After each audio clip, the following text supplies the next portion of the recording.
Bem-vinda, Mitzi.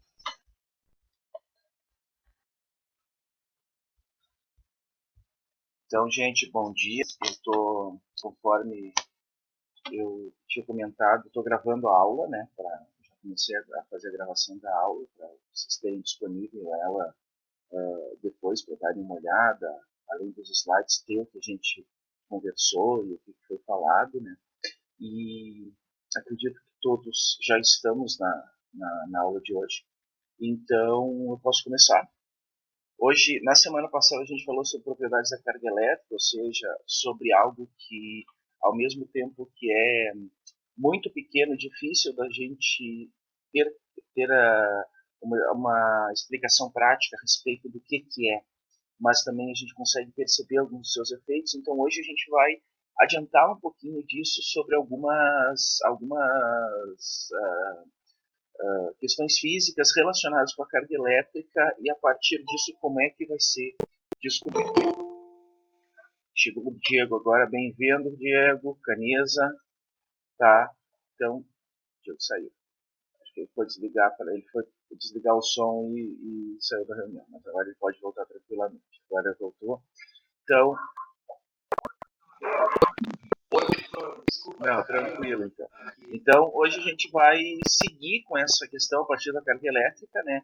E discutir, debater alguma coisa a respeito de fenômenos relacionados com isso, tá? E vamos deixar a apresentação. E entre os fenômenos, né, vão estar primeiro uma coisa que a gente está acostumado do contexto da mecânica, que é a ideia de força e como essa força é mensurada e calculada. E depois duas ideias que não são bem do campo da mecânica. Uma é o campo, que é uma introdução vetorial, mais ou menos assim, posterior, na verdade anterior à mecânica, mas difícil da gente explicar exatamente o que significa isso. E depois a explicação matemática, que tem a ver com a ideia do fluxo elétrico, do fluxo desse campo elétrico e como vai ter a divergência dele, que vai ser ou combinar com a ideia da primeira equação de Maxwell, né? Vamos devagarinho aí para ir fazendo essas relações entre cada uma das coisas. Então a gente começa com a lei de Coulomb, tá? E com isso a gente vai trabalhar com os conceitos conhecidos, tá? Então a ideia toda de pensar isso é que a gente já na semana passada falou sobre a existência das cargas elétricas e aí tinha que se medir e que existiam leis como atração e repulsão e era para entender como é que essa atração e repulsão ocorriam.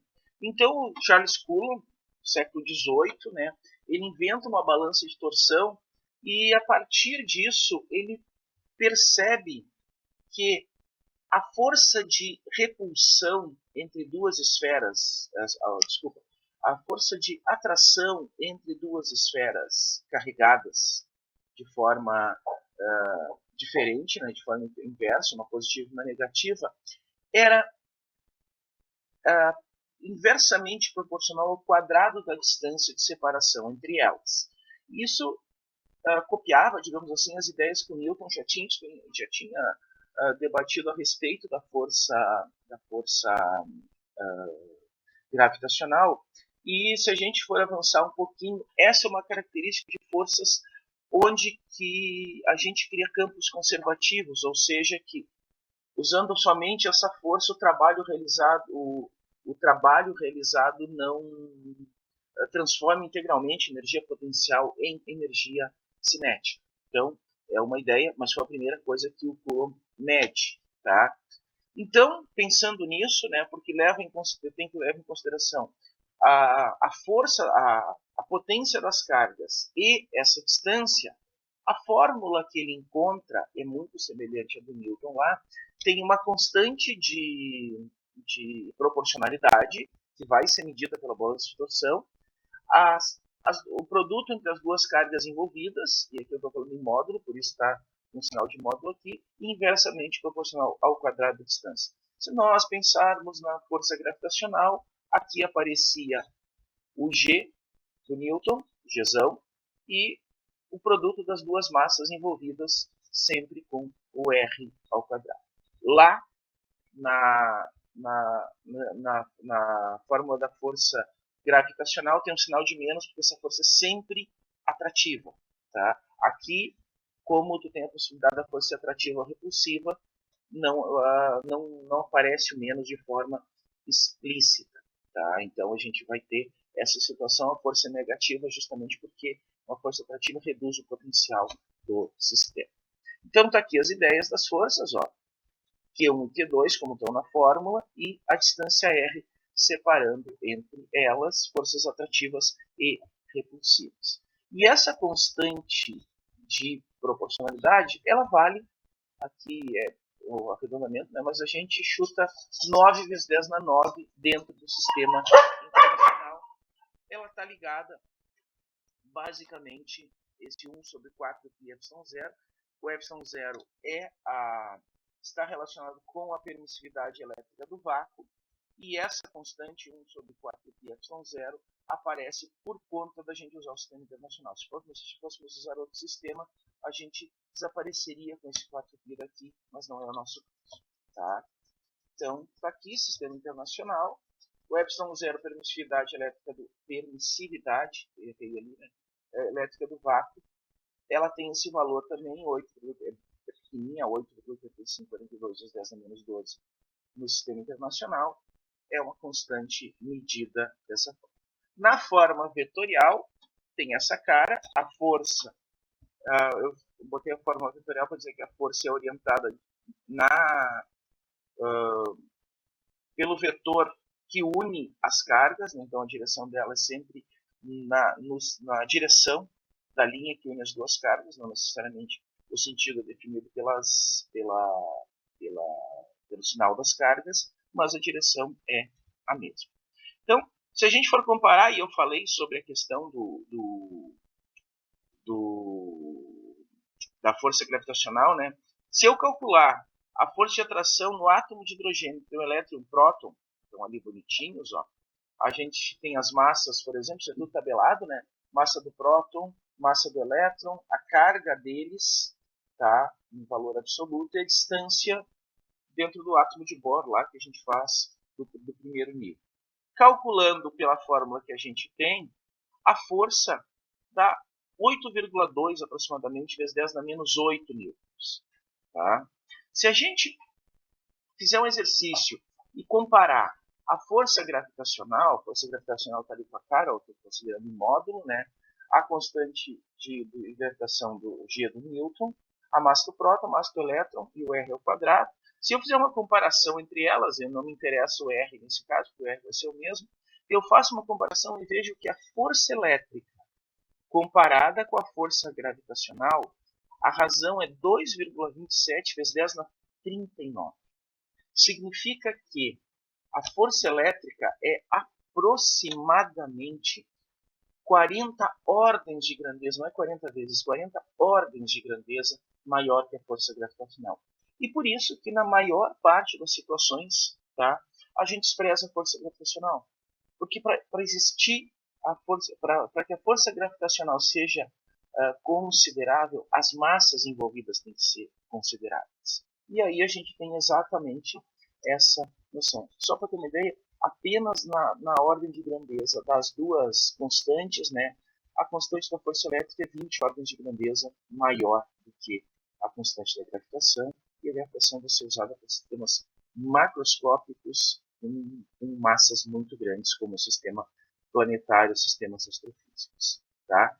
E como a gente está falando dessa força, né, é uma força vetorial, então quando tu tem mais de uma carga, tu vai poder fazer somas entre essas forças. Aqui, ó, por exemplo, sobre a carga C, eu tenho, no ponto C, sobre a carga 3, eu tenho a força que a carga 1 exerce sobre ele, F1,3, e que a carga 2 exerce sobre ele, que é F2,3. E aí, como eu estou trabalhando com vetores, eu vou fazer a composição vetorial dessas forças. Isso é o que nós chamamos de princípio da sobreposição ou da superposição, tá? Onde que a soma vetorial vai ser dada por várias contribuições sobre essa mesma carga, todas elas levando em consideração sua direção e seu sentido e não somando diretamente. Tá? cada par de forças vai ter sempre essa mesma cara. Tá? Constante vezes o produto das cargas sobre a distância entre elas ao quadrado, levando em consideração que tu tem que considerar o vetor, ou seja, tem que considerar a direção para onde está se fazendo. Não posso simplesmente somar F13 e F23 porque eles não estão concorrendo na mesma direção, formam 90 graus, por isso que eu tenho que fazer uma soma vetorial, que vai ser o teorema de Pitágoras. Tá? Bom, o conceito de campo, de física, de força elétrica, ele generaliza o conceito da força gravitacional, que era bem conhecido já no século XVI. 16, tá? 16, início do século XVII. Então, o que vai aparecer de diferente e vai ser muito mais utilizado no contexto da eletricidade do que era no contexto da mecânica é o conceito de campo. Afinal de contas, não é um conceito tão conhecido assim. Talvez seja o conceito mais difícil que a gente tem para falar para os nossos alunos. Porque é difícil de dar um sentido concreto para a ideia de campo. Tá? Força é fácil. Porque, afinal de contas, a gente tem a analogia mecânica e pode mostrar que força é algo que propõe, que intermedia a ação entre dois corpos, a interação entre dois corpos. No campo, a gente não tem como dizer isso, apesar de, fisicamente, quando a gente aprofunda, perceber que dá para ter o mesmo sentido. Quando eu falo de campo, eu não consigo. A primeira coisa que vem na cabeça do aluno é um campo de futebol. Tá? É um campo aonde as vaquinhas estão pastando. Tá? Não tem essa ideia física do campo e os conceitos eles são historicamente muito próximos de serem entendidos. Tá? Porque aparece na abordagem, assim, dentro da abordagem das energias lá, né, do balanço energético, vai ser necessário ter esse conceito de campo para ser melhor trabalhado dentro da nossa visão vetorial da natureza, entendimento vetorial da natureza. Mas vou começar fazendo uma analogia com o campo gravitacional. Tá? O campo gravitacional é aquele, tá, que a gente tem o costume de aparecer, tá, como a aceleração da gravidade, tá? Que vai ser basicamente a força gravitacional sobre uma partícula de prova qualquer que vai aparecer sobre isso ao longo do nosso questionamento. A mesma coisa, ou seja, o conceito de força sobre uma massa de prova, ele vai ser generalizado para o conceito de campo elétrico, né? Força elétrica sobre uma carga de prova. E aí tu vai ter exatamente isso. O campo elétrico ele vai ser uma propriedade de um ponto, assim como o campo gravitacional é a propriedade de um ponto específico do espaço, o campo elétrico ele não precisa da existência da carga ali, ele existe já. Tá? Então esse é um dos... Aí que a coisa fica mais difícil da gente entender. O campo elétrico ele permeia o nosso cotidiano e para medi-lo, vamos dizer assim, para a gente conseguir perceber a sua existência, tu vai precisar de carga de prova, assim como tinha massas de prova lá no campo gravitacional. Então tu vai precisar disso, mas ele existe, ele é propriedade daquele ponto aonde tu estás considerando. E por ser propriedade daquele ponto, tá, unidades do sistema internacional, Newton por Coulomb, por ser uma propriedade do ponto, eu não vou precisar de duas cargas para calculá-lo. Basicamente, pega a fórmula da força lá, considera que uma das forças uma das cargas é a carga de prova, e aí tu vai ver que vai, dentro da lei de Coulomb, esse campo elétrico vai ser proporcional ao valor da carga que tu está avaliando, que está gerando o campo, inversamente proporcional ao quadrado da distância. Tá? Então tu vai ter isso, quanto mais próximo de uma carga, portanto, maior vai ser o campo elétrico. Tá? E aí ali a analogia com o campo gravitacional, os dois são muito semelhantes. Tá? E aí eu vou ver que, por exemplo, o campo elétrico ele vai ser uma propriedade do ponto P, e eu vou descobrir isso a partir da carga que aparece ali. A força elétrica no ponto P é o produto entre a carga e o campo elétrico daquele ponto. Tá? Se eu pegar aquilo que a gente tinha de força elétrica antes, né, conforme eu falei, e dividir pela carga, eu concluo que o campo elétrico tem uma cara proporcional ao valor da carga. Quanto maior a carga, maior o campo elétrico. Quanto mais próximo da carga, maior o campo elétrico. Assim como a gente estava falando lá da lei de Coulomb, a ideia vetorial do campo elétrico é que ele tenha a mesma direção da linha que une a carga a esse ponto. Tá? Então, a gente podia pensar com isso que dá para criar a ideia de, olha só, campos elétricos. Por que está aparecendo força ali? Porque, afinal de contas, quando duas cargas interagem, gera força. Tá? No momento, cada um daqueles pontos ali onde que a carga menorzinha está sendo colocada, eu tenho um campo elétrico que faz com que apareça sobre ele uma força, conforme a fórmula que eu estou ali no canto esquerdo superior do nosso slide. Então tem uma animação que mostra assim, quanto mais próximo, ó, campo sem carga a gente não sabe, tá? Campo fraco quando está mais longe, campo forte quando está mais perto. Tá? E ali mostra que o campo elétrico nesses pontos, portanto, obedece à lei de Coulomb que a gente traz lá. E fundamentalmente, né, as cargas, por exemplo, cargas positivas. Como a minha carga de prova é positiva? Se eu colocar uma carga positiva próxima, tá? Essa carga vai ser, a força vai ser uma força de repulsão, portanto o campo elétrico aponta para fora, segue nesse caminho. Se a carga for negativa, vai ser de atração e, portanto, vai se orientar para dentro. Essa orientação das cargas elétricas, não precisa pensar nisso. Lembrando que a carga de prova é positiva, a direção que a carga de prova segue é a direção do campo elétrico. Tá? Isso significa que para cargas positivas, como a repulsão, o campo elétrico é orientado para fora, e cargas negativas, como a atração, o campo elétrico é orientado em direção da carga, para dentro. Tá? E mais uma vez, segue o princípio da superposição. Por que segue o princípio da superposição? Porque é um vetor. Tá? Então a mesma coisa que a gente falou para forças lá, segue valendo aqui. E a diferença, né, que vai aparecer é que quando eu estou falando de campo elétrico, eu já posso começar a considerar que existem distribuições de carga que vão contribuir para isso. Então eu tenho a possibilidade de uma distribuição discreta, fazendo superposição carga por carga, ou uma distribuição contínua, aonde que eu vou integrar, e aí aparece o sinal de integral matemático, né, toda essa contribuição de cargas para construir o campo elétrico final. Quanto a isso, portanto, quando eu falo sobre a questão da orientação, das cargas positivas, das cargas negativas, a gente, na verdade não foi a gente, o Faraday, ele criou uma ideia de representar esse campo elétrico através das linhas de campo. Tá?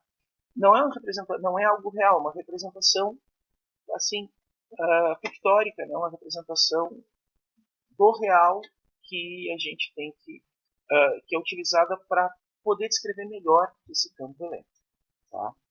Sempre pensando assim, ó, o vetor campo elétrico ele é tangente à linha do campo elétrico em cada ponto.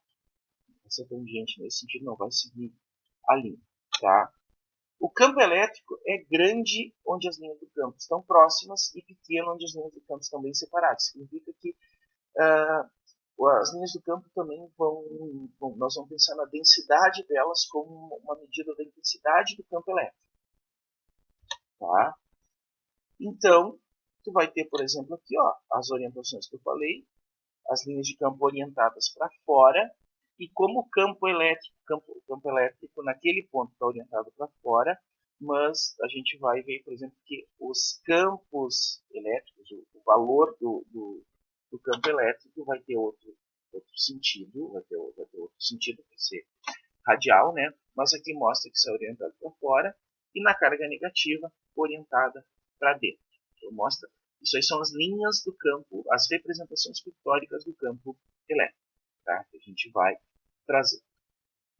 Como eu tenho aqui as linhas de campo, é tudo bonitinho, como é que é o campo elétrico, as duas situações, e algumas fotografias. Pá, difícil, ao contrário do que a gente faz com o magnetismo, que a malha de ferro ajuda um monte, para que a gente possa fazer uma representação do campo elétrico, vai ter algumas coisas mais especiais. A gente vai poder pegar lasquinhas de madeira, tá? De fibra de coco, que vão ser colocadas no óleo, e a partir disso tu vai colocar alguma coisa que tenha a propriedade da carga elétrica, né? O corpo que a gente está analisando, e a partir disso gera as fotos com as linhas. Tá? Quando eu tenho duas cargas, note assim, ó, essas linhas do campo, elas são assim sempre. Ah, mas quando eu tenho duas cargas próximas, o que vai acontecer?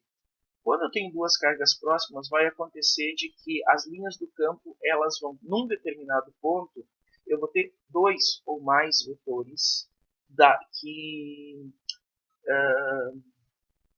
simbolizam o campo elétrico naquele ponto. E por conta disso, por conta do campo resultante, que tu vai ter as situações, por exemplo, ó, tendo uma carga positiva e uma negativa, a vermelhinha de prova ali, ela é repelida pela carga positiva, atraída pela negativa, com mais ou menos essa trajetória aqui. Mas essa trajetória não tem nada a ver com as linhas do campo que tinha lá. Por quê? Somando os dois vetores campo elétrico em cada ponto, eu vou conseguir fazer com que a trajetória final e a linha de campo final ela tenha um formato desse tipo. O campo elétrico é assim sempre nesse caso? Não. Se uma das cargas aqui desaparecer, tá? Volta a ser o campo radial bonitinho de cada uma das cargas. Então isso aqui é um campo resultante que vai aparecer quando as duas cargas estiverem próximas. Dali, uma representaçãozinha do campo elétrico, com as somas com tudo, né, ao longo dessas trajetórias animais. As animações são muito... Tá? Se eu tenho cargas iguais, portanto, eu vou ter uma coisa muito similar na forma como o campo elétrico ele é bem simétrico, e aí vai ter a representação ali da fibra, né? E se eu tenho duas cargas positivas iguais, olha só, vai ter um espaço aonde que não vai haver, a gente poderia ficar esperando que aqui tivesse um espaço em branco, né? Na verdade é um espaço onde que a fibra não tem nenhum tipo de orientação, ela é desordenada por conta da não existência do campo elétrico aqui entre as duas cargas positivas iguais. E quando eu tenho cargas de valores e módulos diferentes, o campo deixa de ser simétrico, né? O campo passa a ser menos simétrico como nesse caso aqui. Tá? Se eu tenho... Aí vamos pensar em algumas coisas. Ali eu estava falando em carga pontual. Mas eu falei sobre distribuições de cargas. Né? Então eu vou pegar, por exemplo, aqui, ó, um esquadro carregado positivamente, uma esfera, um círculo carregado negativamente. Como é que ficam as linhas do campo? Olha a maluquice. Tá? A esfera, a princípio, tem as linhas do campo semelhantes à ideia das cargas pontuais, só que aí tem muitas cargas interagindo, então vai ter deformações naquele sistema radial inicial. E aqui, a princípio, ó, na parte plana, as linhas de campo elas são praticamente paralelas, mas conforme vai chegando próximo das bordas, né, tu vai ter uns desvios nesse sentido por conta exatamente das contribuições das distribuições de carga. Na semana passada, eu terminei falando sobre o poder das pontas. Note, por exemplo, que o campo elétrico nas regiões planas, ele é muito perto daquilo que a gente vai chamar de uniforme.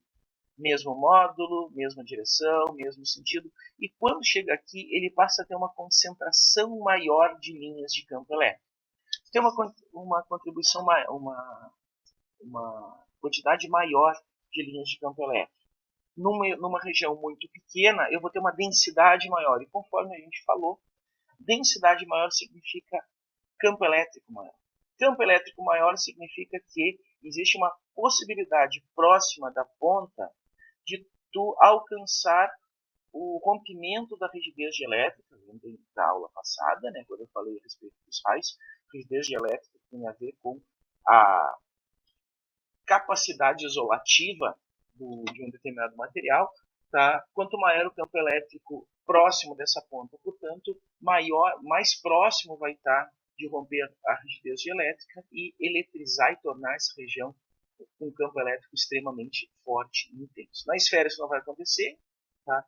É uniforme, apesar dessas diferenças aqui, mas essa figura serve para mostrar como as linhas do campo vão se transformar. Mas para que a gente aprende campo elétrico, afinal de contas? Tá? Só é um conceito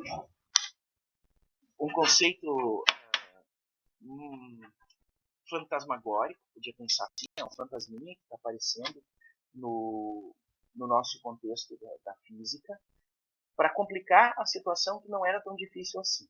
Por que a gente está complicando botando campo elétrico? O campo elétrico nos auxilia a descrever, tá, as forças. Porque, afinal de contas, força, tá, é a carga que está ocorrendo vezes esse campo elétrico, e aí eu posso quantificar antes de colocar a carga quanto vai ser a força. E aí também tem a possibilidade da gente discutir o movimento de partículas carregadas num campo elétrico.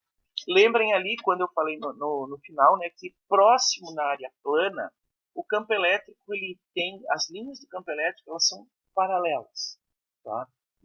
No meio da área plana. Paralelas, e nada nos diz que elas vão ter intensidade diferente. Isso caracteriza um campo elétrico uniforme. O campo elétrico uniforme, ele tem uma orientação bem definida, ele tem um valor bem definido em todo o processo.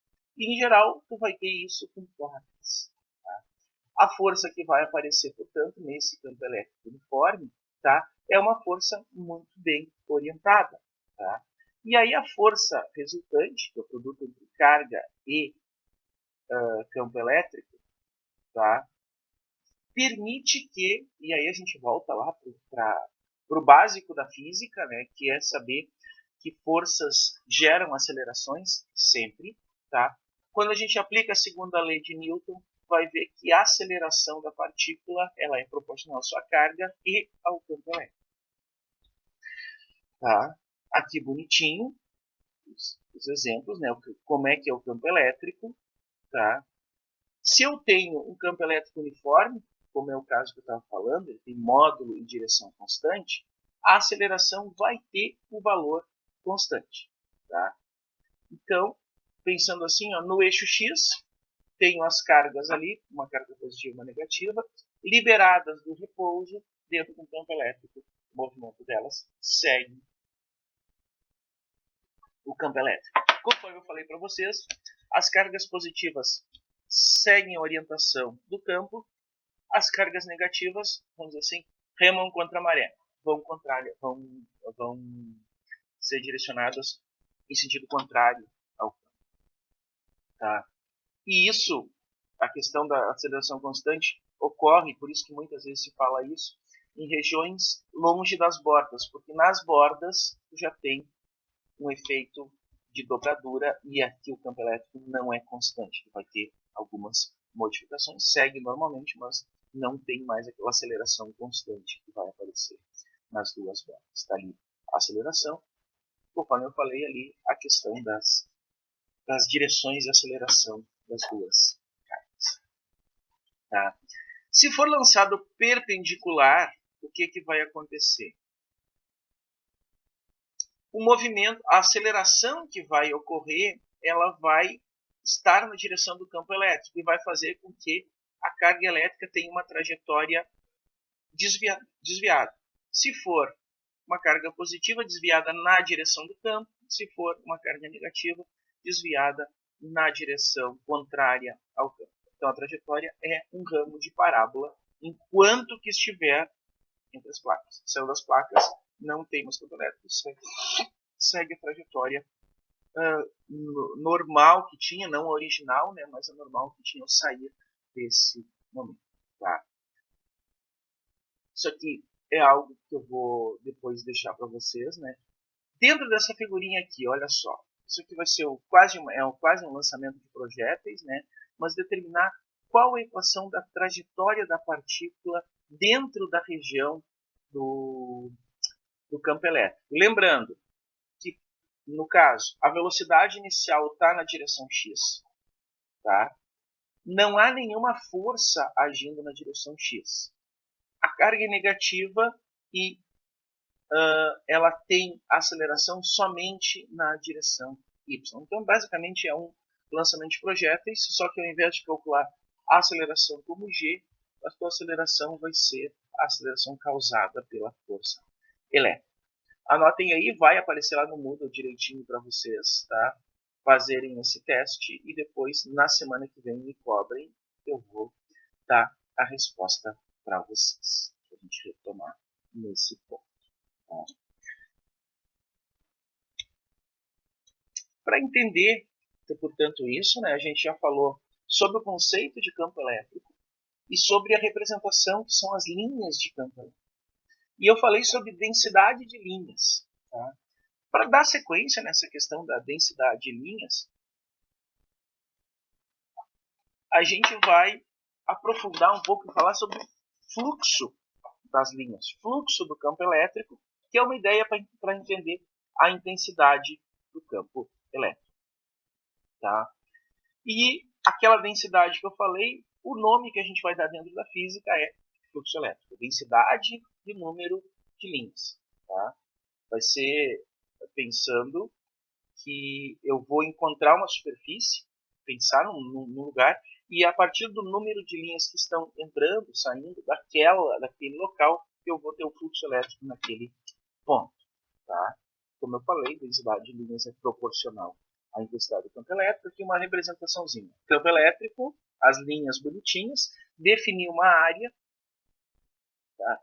E a quantidade de linhas que está atravessando aquela área vai me sinalizar quanto vale o campo elétrico, não diretamente, mas por uma questão de proporcionalidade. Então, número de linhas, n, dividido pela área, vai ser proporcional ao campo elétrico. É muito semelhante, portanto, o número de linhas, tá, é proporcional ao produto entre campo elétrico e área. Isso é muito semelhante à ideia do fluxo, da vazão de água, onde que a gente também tem um vetor, só que o vetor é velocidade.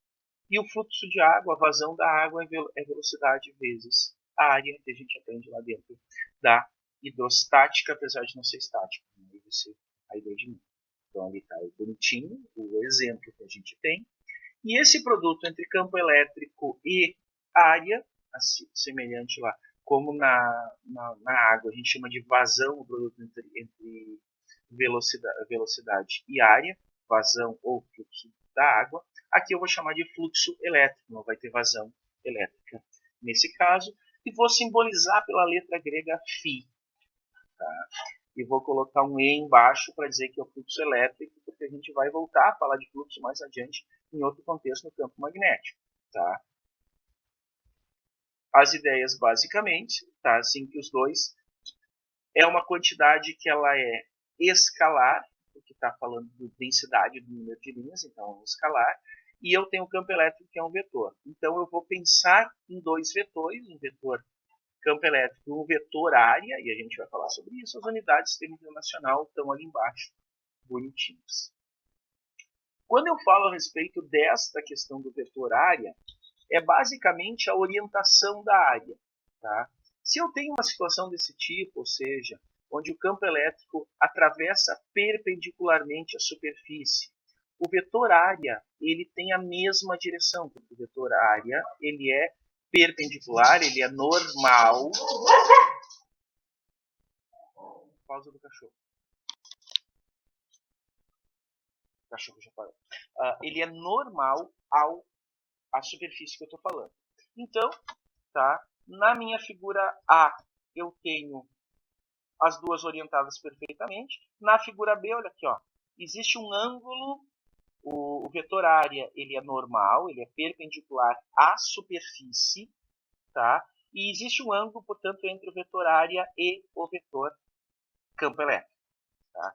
Isso é uma das coisas que, quando se fala lá na Física 13, às vezes quando a gente fala no ensino médio, os alunos do ensino médio, fica muito complicado pensar que área, que é uma grandeza que a gente tem na matemática desde a quinta, sexta série, vira um vetor na física. E aí eles dizem exatamente assim, ó, tudo que a física pode fazer para complicar alguma coisa faz, inclusive transformar a área em vetor. Tá? Área não é vetor. Vetor é alguma coisa que é orientada. Área é área e ponto final. Tá? Não, a gente tem um vetor área que mostra a orientação, tá? A orientação para onde essa área está apontada. E aí, então, tu tem essa diferença entre as orientações do campo elétrico do campo e do vetor área. E tu precisa levar em consideração isso, porque tu tem dois vetores, e como o fluxo é um escalar, é uma quantidade que não depende de direção, é só um número, tá? Eu tenho que transformar dois vetores num escalar, e para isso eu faço produto escalar. E o produto escalar, tá? O produto escalar matematicamente está aqui embaixo, ó. Vetor campo elétrico, produto escalar com vetor área, ou a sua composição. Matematicamente, para calcular isso, eu levo em consideração o cosseno do ângulo formado entre os dois vetores, né? O campo elétrico vai ter essa caída. No caso em que são perpendiculares, em que o campo elétrico é perpendicular à superfície, ele é paralelo ao vetor área, o ângulo é zero, o cosseno de zero vale 1 e eu fico só com o produto entre campo elétrico e área. Tá? Aqui é bonitinha a representação, do jeito que eu estava fazendo. Ali está a área, né? No caso, superfície perpendicular ao campo fluxo elétrico máximo. Se eu tenho a situação onde que a superfície é paralela ao campo, se é paralela ao campo, nenhuma linha atravessa a superfície, o ângulo de orientação vai ser perpendicular à superfície, perpendicular ao campo também 90 graus, e o fluxo do cosseno de 90 vale zero. Tá? Então, a definição geral do fluxo, se eu pegar uma superfície como um todo, né, eu peguei um pedacinho, uma superfície eu vou ter um pequeno delta, uma pequena superfície dessa aqui, aonde que atravessa o campo elétrico existe uma orientação de um ângulo entre esses dois vetores. E aí, para cada contribuição que eu vou ter de fluxo elétrico através dessa pequena superfície, eu vou ter essa cara aqui. Tá? Esses i's aqui estão dizendo que aquela pequena superfície tem ali. E aí eu vou poder somar todas elas. Tá? Então, aqui a outra forma de fazer, o produto escalar. Tá? E eu vou fazer uma soma de todas as superfícies. Se a superfície ela for regular, eu posso fazer uma soma discreta. Ou, de forma geral, tá? Eu faço uma soma contínua sobre toda a superfície fechada que eu tenho, tá? Falando sobre, considerando o cálculo integral, ou seja, somando cada um desses pequenos elementos aqui até alcançar a área total, a superfície fechada que eu tenho. Tá? Aqui algumas situações, ó. Tem uma superfície que parece um ovo de Páscoa. Tá? Eu tenho o campo elétrico orientado de forma uniforme nessa região. No ponto 1, aqui, ó, no quadradinho 1, o campo elétrico e o vetor área tem uma orientação. Tá? Ele está saindo, então os dois têm o ângulo que é menor de 90 graus, então vai ser uma contribuição positiva. No ponto 2, o campo elétrico e o vetor área são perpendiculares, não há contribuição para o fluxo dentro dessa superfície. E no 3, o campo elétrico entra e o vetor área aponta para fora, fazendo com que o ângulo da θ ele seja maior do que 90 graus e, consequentemente, essa contribuição será negativa. Tá? bonitinho, do jeito que eu estou falando, para o fluxo elétrico.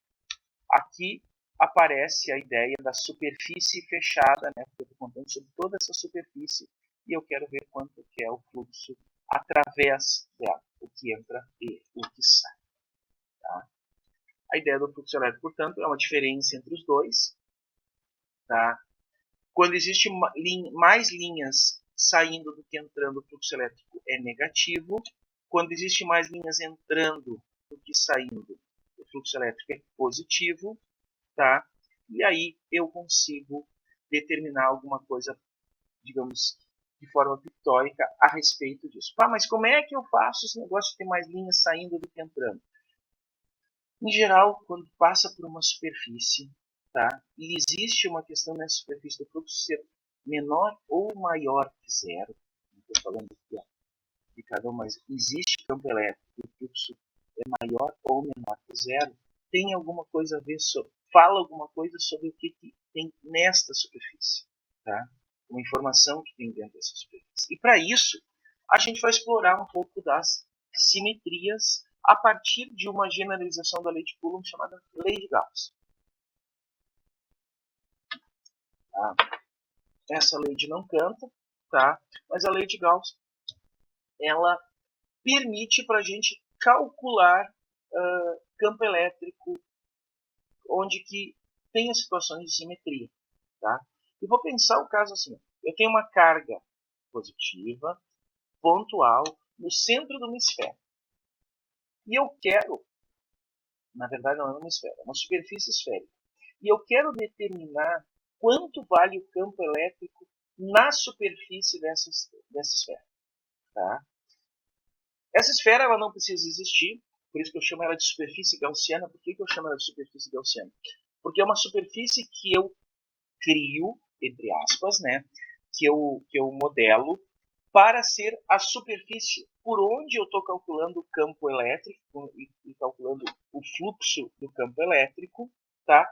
Pela lei de Gauss, por isso que ela é uma superfície gaussiana, e aí ela vai ter uma questão. Quando eu escolho, vai ter algumas propriedades que eu vou utilizar. Escolhi uma esfera por ser uma figura simétrica e por ter muito a ver com a distribuição de campo elétrico da carga. Lembrando lá, carga elétrica positiva gera campo radial para fora.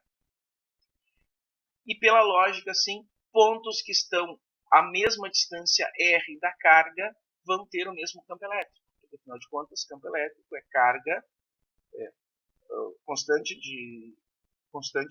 elétrica, né, o K, vezes carga, proporcional à carga, inversamente proporcional à distância. Como a carga é a mesma, o K é constante, né, e o R é o mesmo, pontos ao mesmo R dessa carga vão ter o mesmo campo elétrico, e a figura que eu consigo determinar com isso é uma esfera. Propriedade da esfera. O vetor área, tá, ele sempre é perpendicular à superfície, assim como o campo elétrico. Tá? Tá? Então eu tenho exatamente essas duas questões aqui, ó, em cada um dos pontos. Campo elétrico e o vetor área, eles são paralelos. E aí eu uso o cosseno de zero. A contribuição do fluxo para cada uma dessas situações aqui é o valor do campo elétrico nesse ponto vezes o elemento de área que eu tenho ali, área mesmo. Né? Se eu for somar tudo isso, eu vou fazer uma integral sobre todo, tá? Vou fazer uma soma integral de todos esses pedacinhos, e aí eu tenho uma integral fechada do campo elétrico, que é o mesmo em todos os pontos, né? Porque a gente já sabe, pela lei de Coulomb, que a mesma distância R, esse campo é constante, e o meu elemento de área que tem ali. Tá? E eu fico com essa cara, o fluxo elétrico, portanto, vai ser, ele é constante, eu posso tirar da integral, não preciso mais falar. Constante significa que tem o mesmo valor sobre toda a superfície, né? E a área que vai aparecer aqui, portanto, como eu estou somando todos os elementos, é a área de uma esfera. Fazendo esse cálculo aqui, tá? O módulo do campo elétrico está ali, ficou ruim, tá? Mas é Q sobre R ao quadrado, a área é 4πr ao quadrado. Substituindo as duas coisas, eu fico com uma expressão que é 4π vezes a constante vezes Q. Tá? Se eu substituir o K por 1 sobre 4πε0, a definição dele, eu chego numa expressão que diz que o fluxo elétrico é proporcional à carga e o fator de proporcionalidade entre eles é o inverso da permissividade do vácuo. Tá? Então, está bem claro assim. Ó. O resultado do fluxo através da superfície gaussiana, portanto, o que a gente calculou? Fluxo do campo elétrico através de uma superfície gaussiana esférica em torno de uma carga. Olha que legal. O fluxo através dessa superfície esférica não depende de R. Ele é proporcional à carga e inversamente proporcional a uma constante, que é a permissividade do vácuo. Isso quer dizer o quê? Tá? Que o fluxo através de uma superfície esférica depende somente do valor da carga no interior dele, não da distância. O campo elétrico depende da distância, mas o fluxo não depende. O fluxo depende somente do valor da carga que tem lá, encerrada dentro disso. Tá? E isso é uma representação matemática, é a forma que a gente tem para traduzir o que a natureza nos apresenta. O fluxo é proporcional ao número de linhas de campo. O número de linhas de campo é proporcional à carga. E toda a linha do campo que partir da carga vai atravessar a superfície. Tá? Isso representa, é o que a gente vai poder ler naquela expressãozinha. Tá? A gente vai pensar nessa questão de superfícies de várias formas que vão aparecer, que estão englobando essa carga aqui. Em todas elas, nota que não tem nenhuma informação nessa expressão aqui que fala a respeito do formato da superfície. Eu escolhi uma superfície esférica, mas quer dizer que qualquer que seja a superfície que eu escolher fechada, tá? O fluxo através o fluxo do campo elétrico, não o campo elétrico, o fluxo do campo elétrico através dessa superfície, ele é proporcional à carga inversamente. Proporcional à carga. O fator de proporcionalidade estaria 1 sobre ε0. Proporcional à carga fluida. Mais nada. Não tem a ver com formato, não tem a ver com nada. O número de linhas de campo que vai atravessar qualquer uma das superfícies, qualquer que seja a forma dela, é exatamente o mesmo. E aí eu posso escolher. Tá? Então, o fluxo resultante através de qualquer superfície fechada é independente da forma dessa superfície. E é sempre dado por Q sobre epsilon zero. Tá? Se ela está no exterior de uma superfície fechada, a gente pode olhar de forma pictórica. Nessa superfície azul aqui, a carga está fora. Entram 5 linhas de campo. Saem 5 linhas de campo. Tá? O número de linhas entrando é igual ao número de linhas que está saindo. Isto quer dizer, tá, que o fluxo elétrico através da superfície é nulo. E o que a gente pode dizer a respeito disso? Tá? Se o fluxo através dessa superfície, através da superfície fechada, é nulo, eu posso generalizar e dizer que a carga dentro dessa superfície é nula. Ah, que não existe carga. Não, não posso dizer isso. Eu posso dizer que a carga no interior da superfície fechada, se o fluxo for nulo, é nula. Eu posso ter o mesmo número de cargas positivas e negativas dentro da superfície fechada. Mas a carga total, a carga líquida dentro dela, vai ser nula. Tá? Direitinho. E aí, basicamente, né, a afirmação da lei de Gauss, que diz que fluxo elétrico resultante através de qualquer superfície fechada é igual à carga líquida dentro da superfície, dividida por epsilon zero. Isso é interessante, tá? Pensar nisso, porque eu não estou dando muita informação, mas se eu tapar a parte que diz o φ ali, eu tenho uma contribuição a respeito da relação entre campo elétrico e área integral de E escalar dA é igual a carga dentro da superfície sobre epsilon zero, e aí eu posso calcular o campo elétrico quando eu tenho uma melhor simetria. Por exemplo, superfície cilíndrica. campo elétrico uniforme, da esquerda para a direita, e eu tenho uma superfície gaussiana cilíndrica. É uma superfície fechada, tem uma boa simetria, então vai funcionar. No ponto A aqui, o vetor área e o vetor campo elétrico, eles estão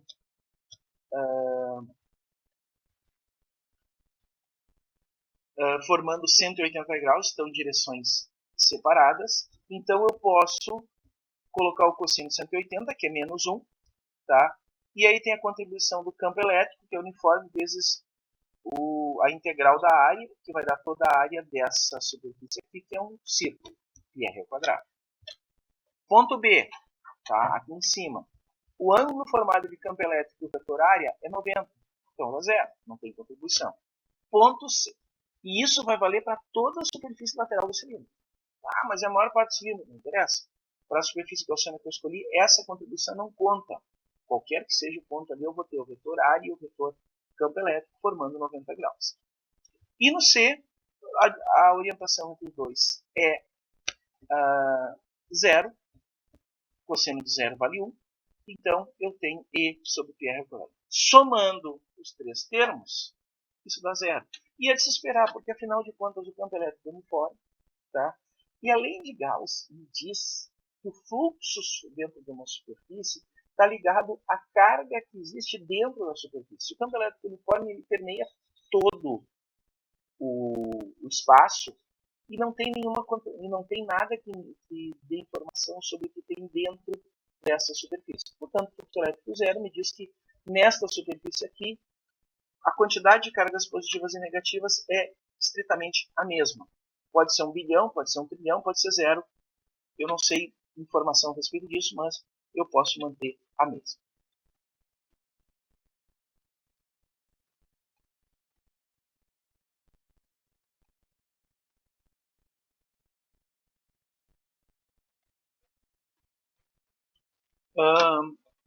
Se eu pensar numa carga isolada, aí sim, ó, carga isolada, carga pontual, vou escolher por questão de simetria uma superfície gaussiana esférica, como eu já falei para vocês, porque todos os pontos que têm o mesmo R têm o mesmo campo elétrico, então eu vou unir todos esses pontos nessa superfície com campo elétrico igual, e aí eu vou ter que o campo elétrico também, por ser uma esfera, o vetor área e o vetor campo elétrico, os dois vão ser paralelos em cada ponto da superfície. Assim, eu tenho que a orientação relativa entre os dois, tá, é de 0 graus, e eu posso fazer, portanto, transformar um produto escalar num produto simples. Pela lei de Gauss, portanto, eu vou ter ali, ó, a integral de E de A, sume os produtos escalares, é igual a carga sobre ε0. E pelo fato do E ter o mesmo valor em toda a superfície, por causa disso, não quer dizer que ele tenha que ele seja constante e uniforme, ele é constante naquela superfície. Eu removo ele da integral e aí eu posso fazer integral somente sobre a área. E a integral sobre a área é o valor da área da esfera, 4πr². Reorganizando isso, o campo elétrico para uma carga pontiforme é Q sobre 4πε0 r². Mas 1 sobre 4πε0 é o K. E notem que essa é a mesma expressão que a gente tem lá da lei de Coulomb, calculada agora pela lei de Gauss. Então a lei de Gauss ela vai ser mais ampla, mas ela segue, conforme a história da física, a epistemologia nos diz isso, né, que a gente precisa fazer contribuições que expliquem os resultados anteriores e tenham poder de predição para depois. Aplicando a lei de Gauss, portanto, a gente tem a questão do equilíbrio eletrostático. Tá? Num condutor, a gente falou, as cargas elas estão mais livres para se movimentar, tem a banda de valência, e se não tem nenhum movimento de carga, ele está em equilíbrio eletrostático. E quais são as propriedades que a gente tem? Tá? Equilíbrio eletrostático significa o quê? Dentro de um condutor, o campo elétrico é nulo. Se não fosse nulo, teria movimento. Vamos lá. Se tem campo elétrico, sobre uma carga vai gerar movimento. Se eu não percebo nenhum movimento de carga dentro do condutor, o campo elétrico é nulo. Tá? Então, basicamente, aqui tem a explicação dos campos, né, que vai mostrar que dentro delas o campo vai ter que ser resultante por conta de eu pensar no campo elétrico que induzir cargas negativas e positivas, mas basicamente pensando que não deveria. Se não fosse nulo, a gente continuaria tendo cargas livres sendo aceleradas ali, e uma das questões é que não tem movimento de cargas dentro disso. Tá? Segundo, se existe movimento de cargas, essas cargas elas vão migrar para a superfície. Tá? A gente pensa, por exemplo, nessa superfície gaussiana aqui, que segue o desenho da figura do condutor, e de acordo com a lei de Gauss, a gente vai ter isso aqui. Como no interior de um condutor, tá? Isolado, eu tenho que ter campo elétrico zero, isso quer dizer que a carga no interior dele precisa ser nula. Tá? E aí, portanto, a carga resultante, se existir alguma carga líquida nesse condutor, necessariamente ela tem que ficar na parte mais externa possível desse meu condutor, e aí eu não terei o campo elétrico no interior dele, apenas fora do próximo. Terceiro ponto, o campo elétrico mais próximo do condutor, imediatamente posterior, ele é perpendicular à superfície e ele tem uma magnitude diferente que tem a ver com a densidade superficial de carga, o sigma, sobre epsilon zero. Carga pontual era o que? Agora eu coloco a densidade superficial de cargas. Tá? Aí a gente pensa, por exemplo, num pequeno cilindro na superfície de um condutor. Tá? Na face interna do cilindro não tem campo elétrico, então lá o fluxo é zero. Tá? O superfície na face do condutor, né? na face circular do condutor. O campo elétrico e a área têm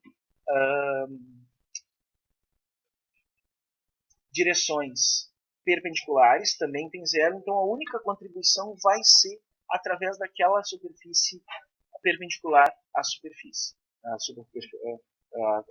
superfície gaussiana perpendicular à superfície do condutor. Tá? E ali eu tenho um produto, o fluxo vai ser campo elétrico vezes área. Aplicando a lei de Gauss, tá? Eu vou ter aqui, por exemplo, que campo elétrico vezes área vai ser a carga no interior dele, que é densidade superficial vezes área. Então, isso aqui é carga na superfície, na densidade vezes área, porque a definição da densidade sigma é Q sobre A. E eu fico com essa carinha aqui. Se eu cancelar os As, eu vejo que o campo elétrico imediatamente após o condutor vai ser essa densidade superficial sobre epsilon. E aí explica muito bem lá aquilo que eu falei sobre o poder das pontas. Num condutor de forma irregular, a carga por unidade de área, o sigma, é máxima nos lugares onde o raio de curvatura é mínimo, porque tem área pequena e carga para uma certa carga, para uma determinada carga, que faz com que o sigma aumente. Tá? Essa aqui é a quarta, a quarta propriedade dos condutores no equilíbrio da eletroestática. Então, tu tens, dentro do condutor, em equilíbrio, campo elétrico interno zero, carga somente na superfície, campo elétrico ao longo da carga, tá? Constante, ao longo da carga, desculpa, muito próximo da superfície, constante e uniforme, perpendicular à superfície, ou seja, as linhas de campo são paralelas e o valor está ligado com a densidade de carga, sigma sobre epsilon zero, e por último, por conta dessa propriedade, se tu tem uma forma irregular, esse sigma vai crescer em regiões com raio de curvatura mínima ou regiões que são as pontas. A gente vai ver isso com mais calma mais adiante. Tá aqui, ó, os padrões de campo elétrico entre uma placa condutora e um cilindro condutor carregado, os dois estão carregados com cargas opostas, sendo colocados aí dentro do sistema. Ó, a Universidade de Princeton faz todo esse tipo de foto bonitinho aqui para fazer.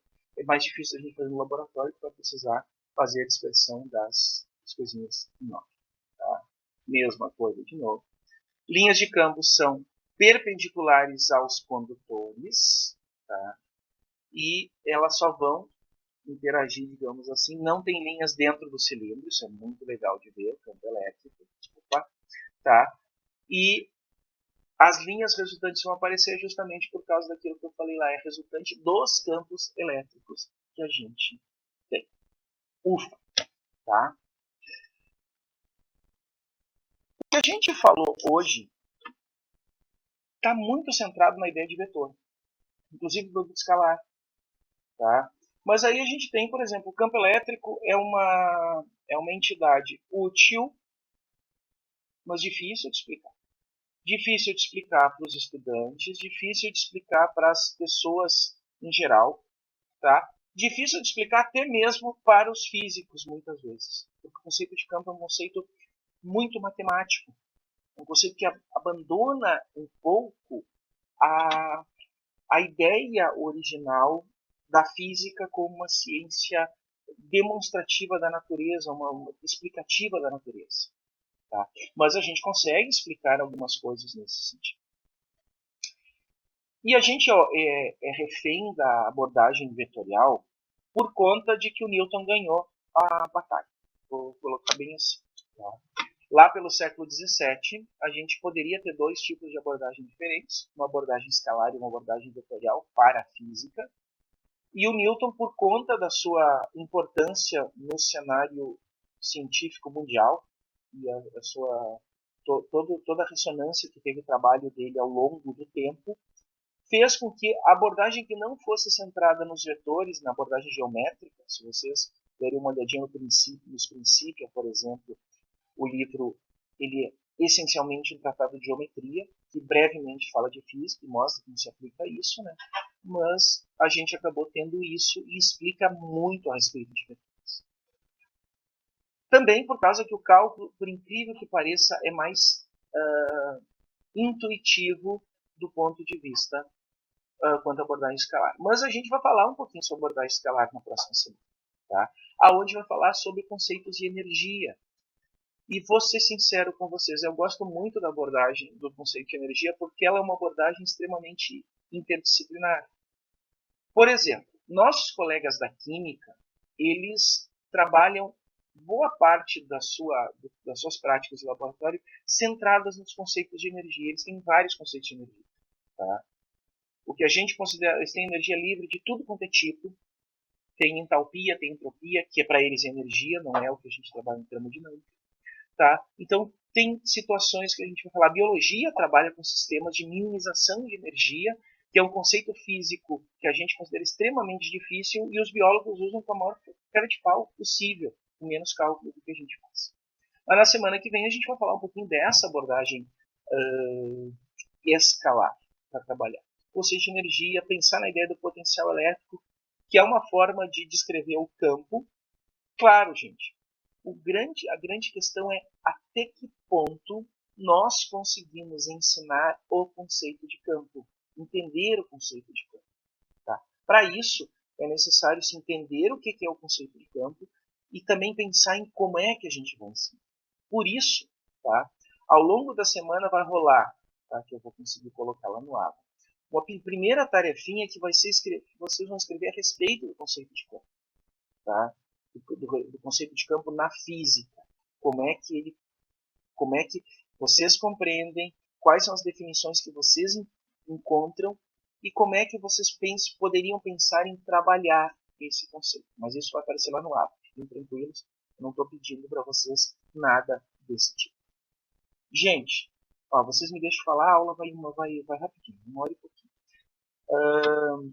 Alguma questão, comentário, sugestão, tá? Já antecipo para vocês, semana que vem a nossa aula vai ser à tarde, tá? Eu tenho uma reunião na parte da manhã E aí eu conversei com a Águida achou melhor eu não ia ser cansativo para o Luiz Almeida falar toda manhã a respeito do eletromagnetismo, né, da parte dele.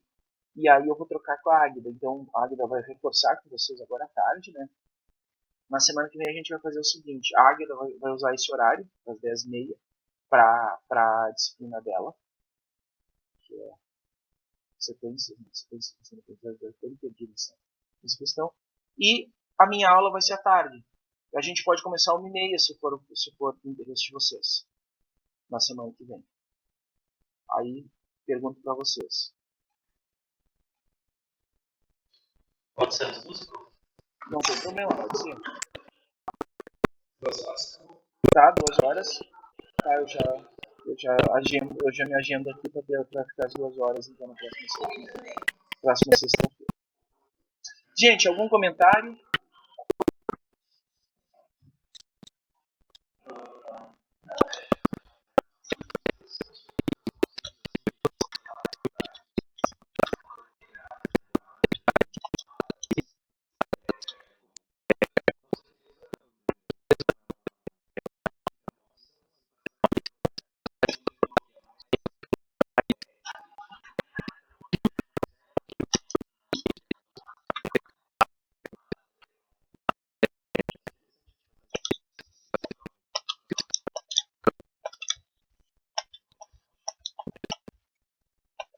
Porque ao mesmo tempo que a disciplina ela se presta para relembrar algumas coisas, né, reapresentar, é também,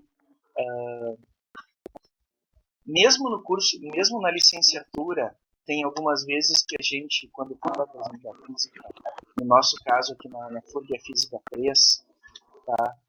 Mesmo na licenciatura a gente não está muito preocupado em como vai ensinar isso. Tá?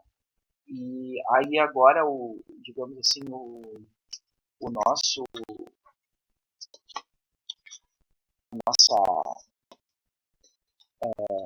desafio é pensar em como a gente pode ensinar, né? Como a gente pode falar a respeito disso. Porque realmente, assim, ó, é um conceito, e se vocês notarem no curso, assim, a gente não fala de mecânica clássica, não tem uma disciplina falando de mecânica clássica no mestrado, né? Porque a mecânica, em geral, é o que a gente mais fala no ensino médio, ou para selecionar no ensino fundamental. Tá?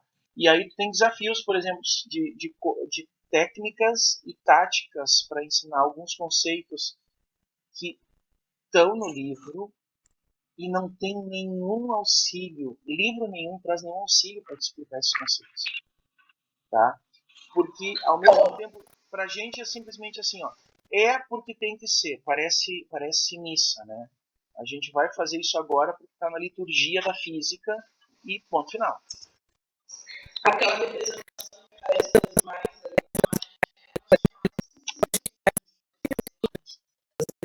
E é uma pena que, assim, quando tu vai falar de magnetismo, por exemplo, é muito fácil tu conseguir em malha de ferro.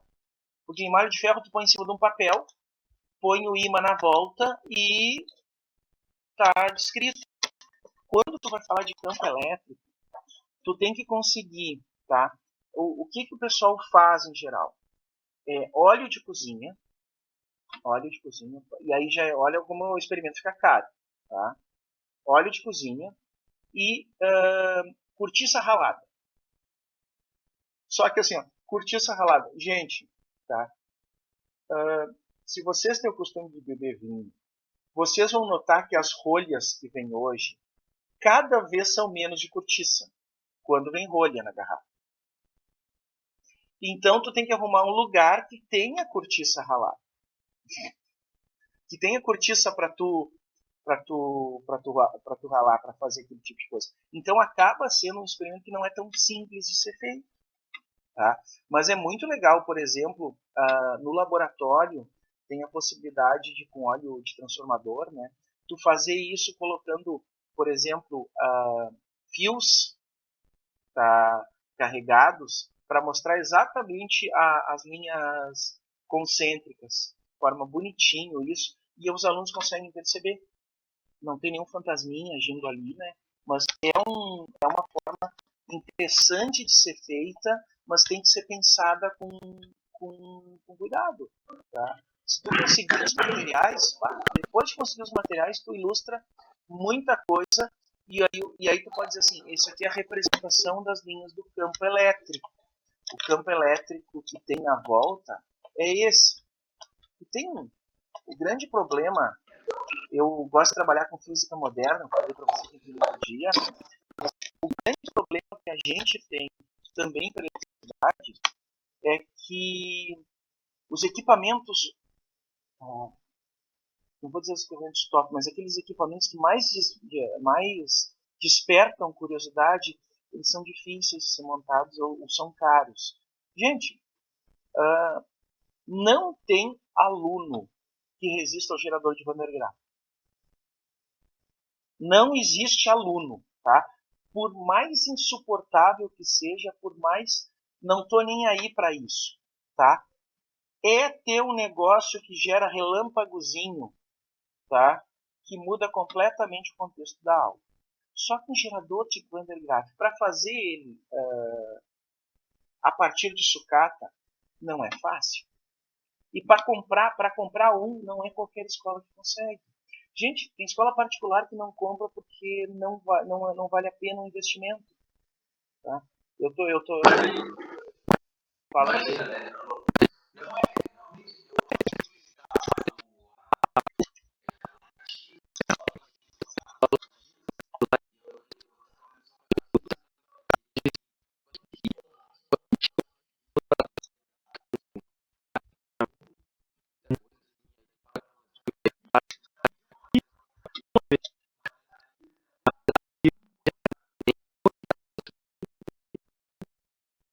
Não, porque é fora de série.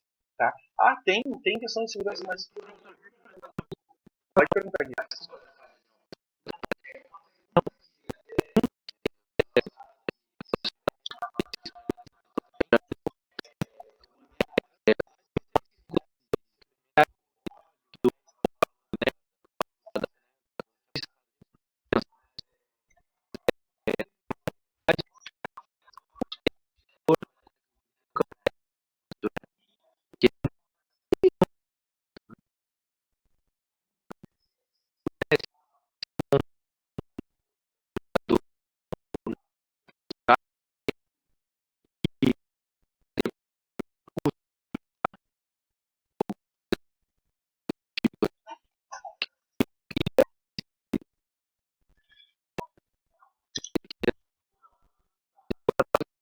Sim, sim.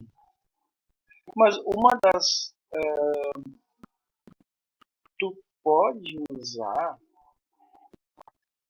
Eu acho que tu pode usar bateria, cara.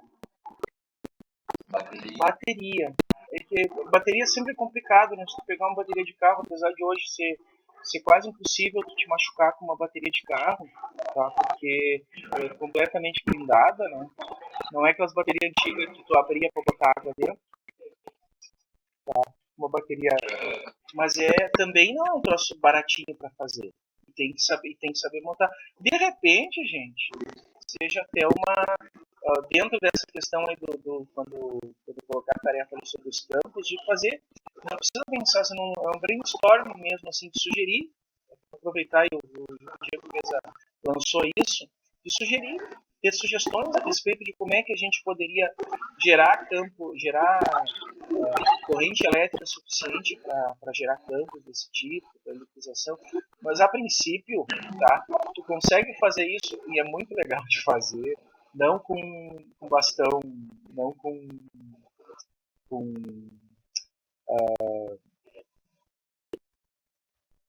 condutores, mas tu pega, por exemplo, a questão do cano de PVC atritado na flanela. O único problema é que os alunos vai ser assim, em primeiro lugar, é o cúmulo das decepções, porque os alunos se dão conta que eles estão aterrados e eles descarregam tudo que eles fizeram, tá? Então, mas é legal porque tu pode fazer os atritos e mostrar não somente a lei de tração e repulsão, mas também o que pode ser gerado a partir dali, tá? Então tem algumas potencialidades nesse sentido para ser feitas, né, de montar esse tipo de coisa.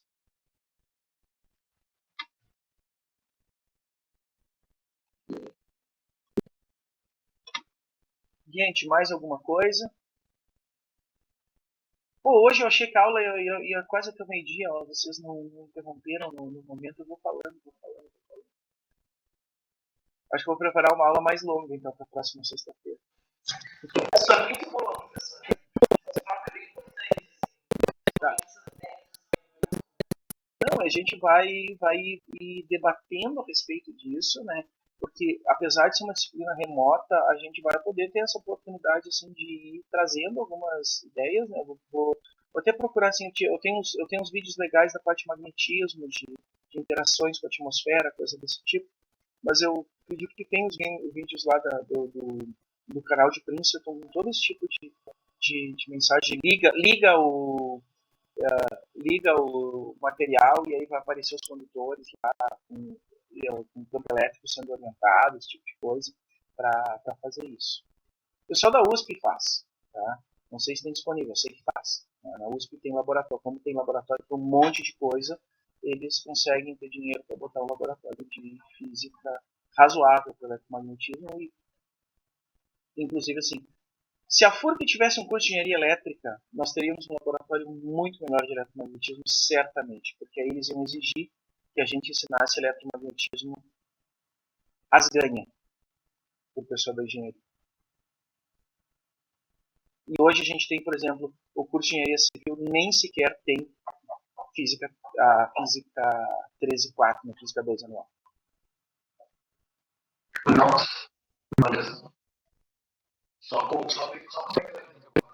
Não, é que eles consideram que essa parte, eles têm um professor técnico que pode falar.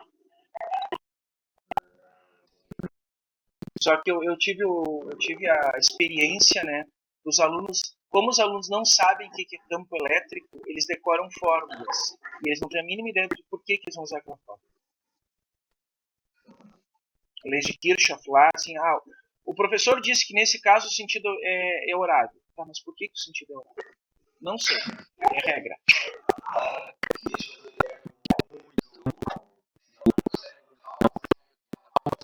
Sim, para nós é difícil colocar porque não dá tempo. Porque afinal de contas a gente fala de todos os conceitos, mas é importante falar disso para vocês. Buenas, gente, vamos encerrando por hoje então, tá? Estou fechando aqui a gravação. Então, encerramos.